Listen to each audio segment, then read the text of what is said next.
abandoned on housing estates, left to graze on school playing fields.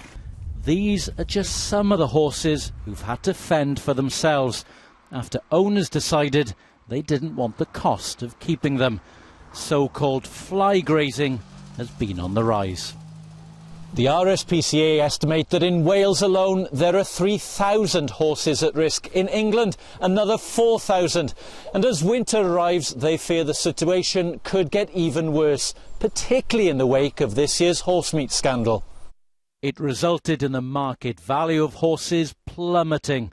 This cob would only now be worth around £10 if sold. Overbreeding is one of the major issues, that there's too many horses around. Horse values have gone down. The horse meat scandal has affected how people can dispose of their horses. Bills have gone up. There's a vast number of reasons. Horses must be identifiable by law, but last year funding for the National Equine Database stopped.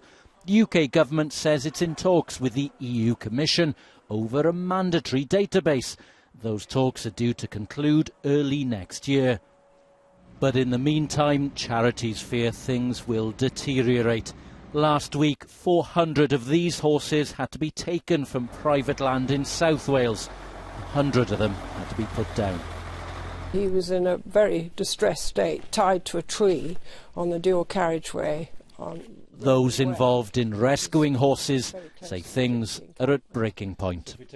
There are masses on the mountains now that we're getting, that we had last winter, that have just been dumped because nobody wanted them.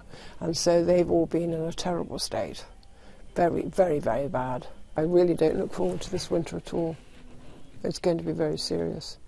And there are going to be a lot of dead horses about. The government in Wales has fast-tracked a bill to try and tackle the problem of abandoned horses. Charities are calling on the UK government to follow its lead and respond to what they call a crisis. Hywel Griffith, BBC News, Cardiff.